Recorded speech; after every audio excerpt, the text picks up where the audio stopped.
Welcome back to the gun channel. I wanted to put this upper from Palmetto State Armory on your radar if it wasn't already there. And this is Rudolph the Red-Nosed Reindeer, and he has a very, very shiny nose. First shots with the 5.56 upper. My friend Josh put this in my radar in regards to PSA having FN barrels in some of their uppers. And Josh, by the way, makes really cool holsters, so definitely check him out if you're into that. Getting into this upper and barrel specifically, I wanted an upper that would allow me to get into a rifle classification versus an SBR so that I could have a vertical forward grip and also put a proper stock on it. What is an SBR? It's basically a rifle with a barrel shorter than 16 inches. And that puts you under a classification, new sets of rules where SBRs can't have vertical grips or stocks.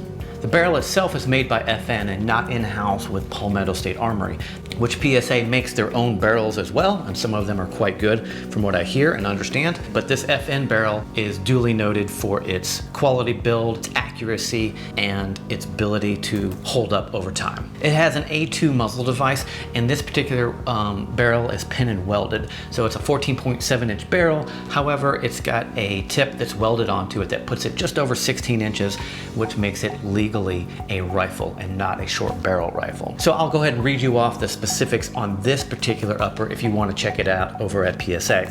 If you're looking this up on the Palmetto State Armory website, the title will read something like this: PSA 14.7 inch mid-length CHF 5.56 NATO 1-in-7 twist with a 13.5 inch lightweight M-LOK upper, pin and welded.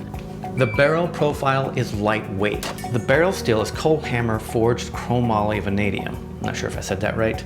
And the barrel finish is phosphate, and it's still chrome lined. My research shows that that particular type of metal, highly resistant to corrosion, and the chrome lining makes it easier to clean, and essentially it lasts longer. Quick disclaimer, I am not an expert in metallurgy or anything like that. Please down below, be sure and make any corrections on mistakes that I have said. Try to use facts and not feelings. Your feelings matter to me, but not really. The overall weight of it was 3 pounds shipped to me, and that's without the charging handle or bolt carrier group. I don't have a device to weigh it, so I'll just have to go off of PSA's website.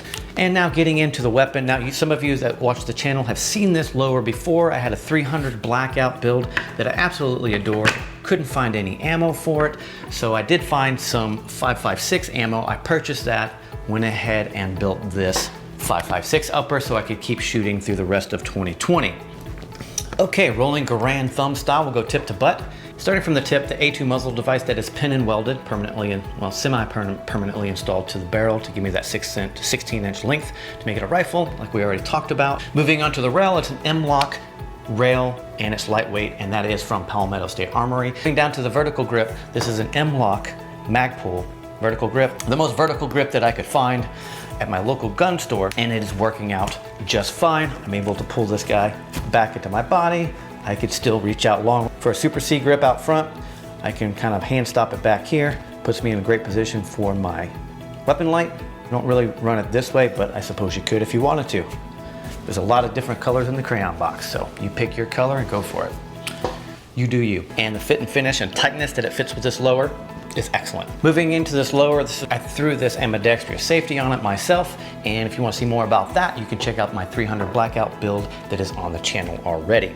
This trigger is polished, and it is a single stage trigger. I typically have some plastic magazines that I use for this guy. They work out just fine. I haven't had any magazine feeding problems. I found this made in the USA metal one out at the Tradecraft gun range. So if you lost this out at Tradecraft and you're watching this video, shoot me a message on Instagram and I will return it to you. If not, I'm gonna run the shit out of it in your honor. And this is a Magpul grip with a storage compartment in the bottom. And before we go too far back, let's go ahead and get these optics in there. This is a Holosun 403C, and it has a 2 MOA dot in it. This particular model has a solar panel on the top, which allows it to run with ambient light in your home and or out in the sunlight without using battery power, or it uses a hybrid of battery and solar power. You can put it in manual mode and run off the battery only, and you'll have 12 levels of brightness. This model does have a shake and wake on it. However, as a side note, when it goes to sleep and it wakes back up, it automatically reverts back to auto mode as far as brightness on the red dot. So just be aware of that if that's something that you are considering for yourself. it's a closed system, so which is good, so no dirt and stuff is going to get in there and block the red dot like it would in an open reticle system, obviously. And this is the 3X magnifier you may have already seen on the channel. You can search for that specifically, 3X magnifier from Holosun. This is a Magpul buttstock. It's kind of a heavier, robust style buttstock, and I'll put the model number in the video down below. I really like how there's a little bit extra weight on the back and helps balance the whole rifle, and I can hold it just like this, as you can see, which makes it very comfortable to manipulate and shoot.